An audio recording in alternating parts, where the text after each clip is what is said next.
성경에 보면 엘리야라는 선지자가 있습니다. 아합 왕 때에 활동하던 예언자입니다. 그 당시에 우상 숭배가 심했지만 엘리야는 이것을 강하게 비판하고 하나님께로 돌아오라고 말씀을 전합니다. 바알 선지자 450명과의 공개적 대결에서 영적인 승리를 거두었습니다. 그러나 아합 왕의 부인 이세벨이 엘리야를 죽이겠다고 맹세했습니다. 엘리야는 엄청난 승리를 거두었지만 변화되는 것이 별로 없고 오히려 이세벨은 엘리야를 죽이겠다고 결심하니까 이 엘리야는 곤경에 처하게 되는 겁니다. 이런 상황에서 광야로 도망쳐서 로뎀나무 밑에서 이렇게 기도합니다. 자신은 광야로 들어가 하룻길 가서 한 로뎀나무 아래에 앉아서 자기가 죽기를 원하여 이르되 여호와여 넉넉하오니 지금 내 생명을 거두시옵소서. 나는 내 조상들보다 낫지 못하니이다 하고, 여기에 넉넉하오니라는 표현은 하나님 이제 내가 할 만큼 했습니다. 내가 이제 여기까지만 하고 그만했으면 좋겠습니다. 그러한 표현입니다. 이 말을 다르게 표현하자면 더 이상 내가 달려갈 수 있는 에너지가 하나도 없습니다. 더 이상 버텨낼 수 있는 에너지가 없습니다. 이제 여기 주저앉을 앉을 수밖에 없습니다. 이런 표현입니다. 번아웃이라는 말이 있어요. 이 말은 다 타서 없어졌단 말입니다. 탈진이라고 말합니다. 이 탈진이라고 하는 말은 벗어나다, 모든 것을 잃어버렸다, 소모되었다 그런 말입니다. 그러니까 번아웃이나 탈진이나 다 비슷한 이야기입니다. 더 이상 내가 달려갈 수 있는 에너지가 다 소진되어서 더 이상 어떻게 내가 할 수 없다고 하는 그런 표현입니다. 이런 상황에 있는 우리들에게 주시는 하나님의 말씀이 있습니다. 피곤한 자에게는 능력을 주시며 무능한 자에게는 힘을 더하시나니 소년이라도 피곤하며 곤비하며 장정이라도 넘어지며 쓰러지되, 다 번아웃돼서 넘어질 수밖에 없는 상태를 말하는 것입니다. 에너지를 모두 써버린 그런 상태인 것입니다. 여기서 우리가 분명히 하나 알 것은 선한 일을 감당하는 중에도 얼마든지 번아웃, 탈진할 수 있다는 것입니다. 엘리야가 그랬습니다. 모세가 그랬습니다. 모세가 이스라엘 백성을 이끌고 가는데 끊임없이 불평합니다. 그 불평하는 소리를 듣고 모세가 감당하기 어려워집니다. 그래서 모세가 하나님께 이렇게 기도하지요. 이 모든 백성을 내가 배웠나이까? 내가 그들을 낳았나이까? 이 표현은 하나님, 내가 이 백성들의 부모라도 되는 겁니까? 내가 낳은 자식도 아닌데 모든 책임을 왜 나보고 지라고 합니까? 과거에 어떤 대통령이 왜 나만 보고 그래? 그런 말 많이 했잖아요. 왜 나만 갖고 그래? 그래서 결국 모세는 이 모든 백성을 나 혼자 질 수 없으니 이는 내게 너무 무겁습니다. 차라리 나를 죽여주십시오 그랬어요. 여러분, 살다가 힘들 때 절대로 스스로 죽지 마시고 하나님 앞에 죽여달라 그래요.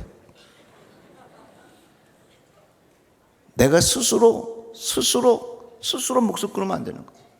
하나님, 내가 도저히 감당할 수 없으니까 하나님 날 좀 죽여주세요. 그러면 하나님 살려주시오. 다 같이 아멘.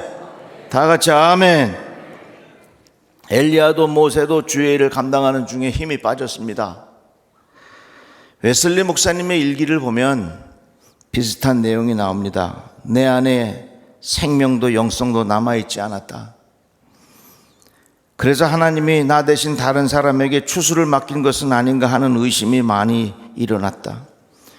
이런 생각이 가득한 채로 신도회 모임에 참석했다. 그리고 많이 나약해져 있는 상태에서 말씀을 전한다.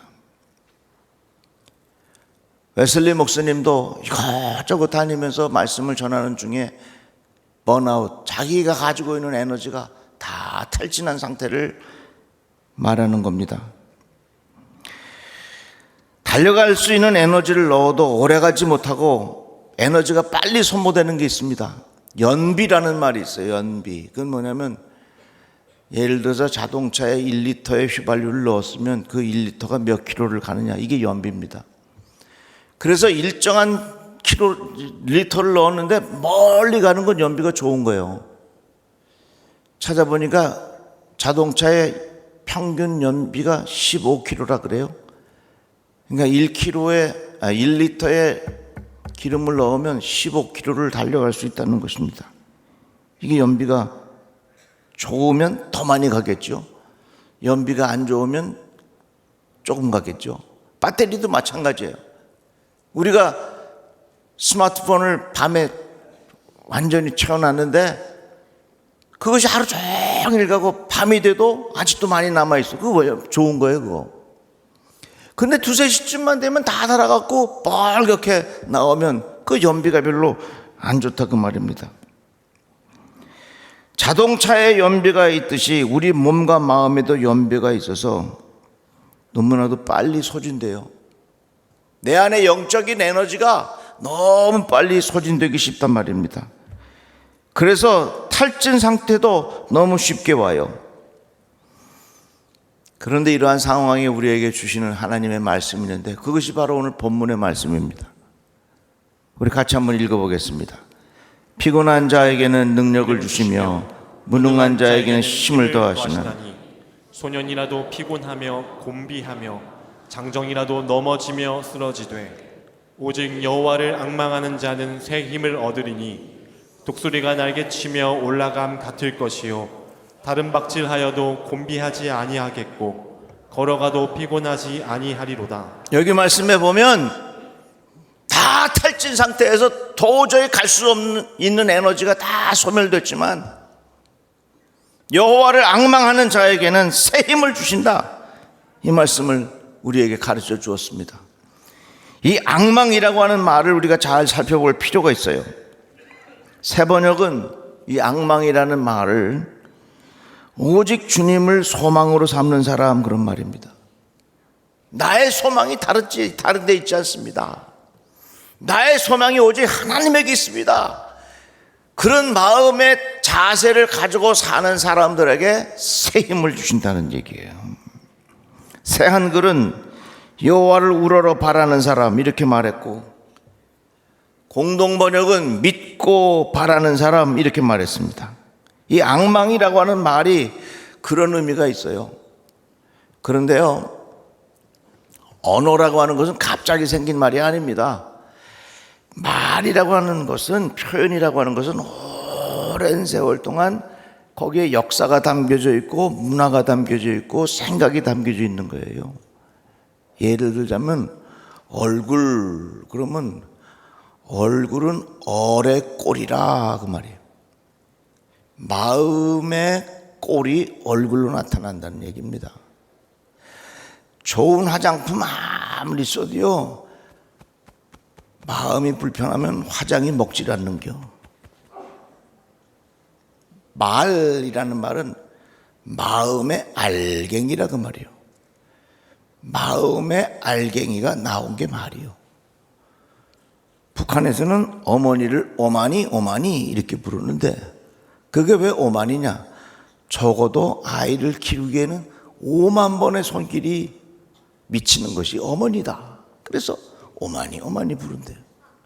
이 앙망이라고 하는 말이 그렇게 중요한 의미가 있는데, 이 앙망이라고 하는 말을 원어는 뭐라고 표현되냐면 카바라는 단어를 썼어요. 이 카바라고 하는 말은 기다린다, 기대한다, 이런 표현도 있지만 똑같은 내용 중에 동아줄이라고 하는 의미가 있어요. 여러분들 잘 아시다시피 동아줄이라고 하는 것은 가느다란 줄을 여러 개를 묶어서 끊어지지 않는 줄을 동아줄이라고 말합니다. 그러니까 여호와를 앙망한다고 하는 것은 굵은 동아줄을 생각하면 돼요. 번아웃 상태에 있는 사람, 절벽에 매달려 있는 사람, 자신의 힘으로는 더 이상 버틸 수 있는 힘이 없는 사람, 더 이상 달려갈 수 있는 에너지가 다 떨어진 사람들에게 하나님께서 던져주시는 그 동아줄을 꼭 붙잡고 있는 사람에게는 하나님께서 새 힘을 주신다고 하는 그런 약속의 말씀입니다.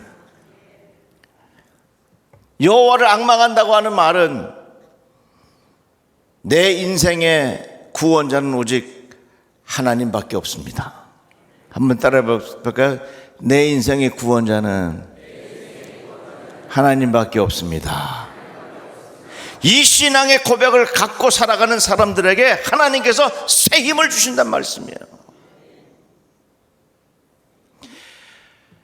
우리 성도들 중에 아파서 기도 받으러 오는 사람, 가정에 어려움이 있어서 기도 받으러 오는 사람, 사업이 어려워서 기도 받으러 오는 사람, 다양한 사람들이 기도 받으러 와요. 정말 목회하면서 그런 마음이 생겨요. 하나님, 가장 잘 되게 해주십시오. 하나님, 이 문제가 해결되게 해주십시오. 하나님이 병이 좀 낫게 해주십시오. 간절한 마음으로 기도를 하는데 그 핵심이 뭔 줄 아세요? 여호와를 앙망하는 거예요. 오직 나의 구원자는 다른 데 있지 않습니다.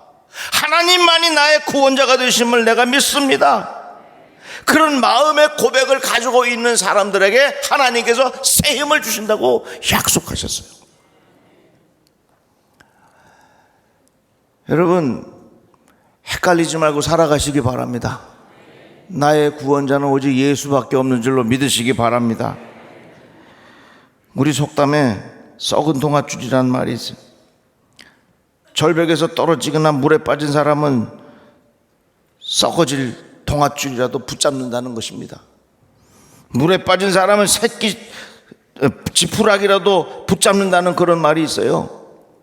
그래서 여호와를 앙망한다고 하는 말은 내 인생에 나를 구해줄 구원자는 다른 데 있지 않습니다. 오직 여호와 하나님밖에 없습니다.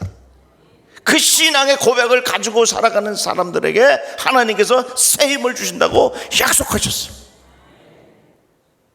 그러니까 여러분, 살다가 병들 때도 있고 힘든 일을 당할 때도 있고 고통스러운 일을 당할 때도 있지만 나의 구원자는 오직 하나님밖에 없습니다. 엉뚱한 줄 붙잡고서 살 생각하지 말아요. 제가 이번에 집회 간 교회에서 76세 되신 장로님을 만났습니다. 그 장로님은 오래전에 아주 유명한 목사님 아들로 태어났어요. 그 첫날 저녁에 그 장로님이 저에게 식사 대접을 해주시는데 그 장로님도 목사님 아들, 나도 목사님 아들이니까 서로 이야기하는데 금방 통하는 거예요. 이야. 근데 목사님 아들로 태어나서 연세대학교 신학과를 들어갔어요. 신학과 들어가서 공부하는데 어느 날 어디서 기타 소리를 들은 거예요. 일렉트로닉 기타를 딱 듣는데 그 기타를 듣는 순간 몸에 전율이 쫙 오더래요. 성령이 충만한 게 아니라 그 기타 소리에 온 몸에 전율이 다 와가지고 신학교 하는 거 다 그만두고 기타의 세계로 들어갔어. 그때부터 이제 기타를 배우기 시작해서 기타를 치는데 아주 유명한 기타리스트가 된 거예요. 그 당시에 세시봉만큼이나 중요한 음악하는 사람들이 모인댔는데 내 구체적인 이름은 내가 얘기 안 할게요. 거기서 유명한 기타리스트가 돼가지고 늘 기타를 하는 거예요. 근데 기타 잘 치고 또 수입이 많아야 되니까 밤에는 어디 가냐면 저 명동에 있는 로얄 라이트 클럽 가서 따라따라 이거 한 거야. 그 밤새 저 기타 치면서 하다가 술 마시는 사람들, 춤추는 사람들 장단 맞춰서 기타 치다가 이제 새벽이 돼서 이제 집에 갈 때쯤 되면 그 집 근처에 개척교회가 있는데 그 개척교회에서 늘 사람들이 기도하는 소리가 들려요. 그 교회를 지나갈 때면 이 젊은이의 마음속에 찬양 가사가 떠오르는 겁니다. 갈보리 산 위에 십자가 섰으니, 이 찬양 소리가 계속해서 그분의 마음을 짓누르기 시작해. 야, 내가 이것을 정리하고서 새로운 삶을 살아야 되겠구나. 한국에 있으면 그게 정리가 안 되니까 다 그걸 정리하고 미국으로 돌아가서, 미국에 가서 긴 세월을 지나다가 부흥회 때 같이 만난 거예요. 근데 그 76세 된 장로님이 찬양을 하는데 얼마나 은혜가 됐든지, 저는 그 기타 치면서 그거 하는 거 보고 정말 깊은 은혜를 받았어요. 같이 새벽에 찬양하는데 넘지 못할 산이 있거든 주님께 맡기세 띠리리리띠띠띠띠.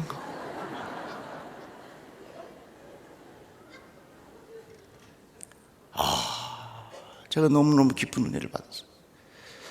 근데 그 장로님 하시는 말씀, 목사님 제가 한차 음악할 때 인기도 좋았고 돈도 많이 못 왔지만요, 허무한 마음을 견딜 수가 없습니다. 그런데 지금 내가 76세의 나이에 기타 치고서 하는 이 모습이 남들 보기에는 우스워 보여도 저는 인생의 최고의 시간을 살고 있습니다. 여러분, 우리 인생의 끝까지 나를 책임져 주실 분이 있는데 그분이 바로 우리 주 예수 그리스도인 줄로 믿으시기 바랍니다. 사람들은 착각합니다. 돈이 있으면 모든 문제를 해결해 줄 것 같지만 돈이 우리의 삶을 편하게 해주는 것만은 사실입니다. 그러나 돈도 어느 순간에는 썩은 동아줄이 된다는 사실을 기억해야 합니다. 직장과 성공, 내가 성공하면 모든 문제가 해결될 것 같지만 언젠간 그것도 내 인생의 썩은 동아줄이라는 것을 깨닫게 됩니다. 나의 능력으로 모든 것을 다 할 수 있을 것 같지만 이 또한 언젠가는 내 인생의 썩은 동아줄이 된다는 거예요. 오직 예수 그리스도가 나의 인생을 책임질 유일한 구원자이심을 믿으시기를 바랍니다. 그런데 우리가 신앙생활 할 때요, 열심히 하는 것도요, 참 잘 생각해 봐야 할 일이 있습니다. 엘리야가 그렇게 영적 대결을 통해서 자기가 큰 역사를 이루고 어떤 급격한 변화가 일어날 줄 알았는데 변화가 별로 일어나질 않아요. 그러니까 엘리야가 다 탈진 상태에 빠진 거예요. 모세는 이스라엘 백성을 이끌고 나갈 때 자기의 책임감을 가지고 그 일을 잘 감당하면 될 줄 알았어요. 그런데 내가 가지고 있는 책임감 가지고 그 일을 감당해도 언젠가는 탈진할 때가 와요. 베드로도 자신의 용기를 가지고 얼마든지 예수님을 잘 따를 수 있겠다고 생각했지만 예수님을 3번이나 모른다고 부인하고 말았어요. 우리가 주님을 따를 때 내게 있는 책임감, 내게 있는 용기, 이런 것들이 대단한 것 같지만 결국 가서는 이것도 내 인생의, 내 신앙의 근본적인 문제를 해결해 줄 수 없다는 사실을 인정해야 합니다. 그래서 우리들은 철저히 하나님 앞에 나의 연약함을 고백하고 나의 구원자는 오직 예수 그리스도, 오직 예수 그리스도가 내 인생의 근본적인 문제를 해결해 줄 수 있는 유일한 구원자라는 사실을 믿음으로 고백할 때에 하나님께서 우리에게 새 힘을 주신다는 약속의 말씀을 믿고 살아가시기를 축복합니다. 내 영혼아, 내가 어찌하여 낙심하며 어찌하여 내 속에서 불안해하는가? 너는 하나님께 소망을 두라. 그가 나타나 도우심으로 말미암아 내 하나님을 여전히 찬송하리로다. 오직 여호와를 앙망하는 자는 새 힘을 얻으리니 독수리가 날개치며 올라감 같을 것이요 다른 박질하여도 곤비하지 아니하겠고 걸어가도 피곤하지 아니하리로다. 우리에게 이렇게 말씀하셨습니다. 여러분, 세상에 보이는 수많은 가치 있는 것들이 지금은 나의 문제를 해결해 줄 것 같지만 언젠가는 그것 또한 다 썩은 동아줄이라는 사실을 기억해야 합니다. 자동차도요, 오래 타면 연비가 떨어져요. 핸드폰도요, 오래 사용하면 배터리가 오래 가지 못합니다. 우리가 깊이 생각할 게 있어요. 예수를 오래 믿다 보면 나도 모르는 사이에 영혼의 연비가 떨어지기 쉬워요. 예수를 오래 믿다가 보면 나도 모르는 사이에 뜨거운 마음이 사라져버리고 나도 모르는 사이에 매너리즘에 빠져가지고 영적인 연비가 팍 떨어지기 쉽다는 겁니다. 그래서 내가 예수를 몇 년 믿었다고는 연수를 자랑할 것이 아니라 날마다 하나님께서 주시는 새 힘을 공급받고 살아가시기를 축복합니다. 나의 영혼아 잠잠히 하나님만 바라라. 무릇 나의 소망이 그로부터 나온도다. 하나님께서 주시는 새 힘이 우리 모든 성도들에게 임하기를 주의 이름으로 축복합니다. 하나님 감사합니다. 주의 말씀을 들었습니다. 여호와를 앙망하는 자에게 새 힘을 주신다고 약속하셨사오니 늘 우리 마음속에 주님에게 초점을 맞추며 살아가는 지혜가 있게 하여 주시옵소서. 예수님의 이름으로 기도드리옵나이다. 아멘.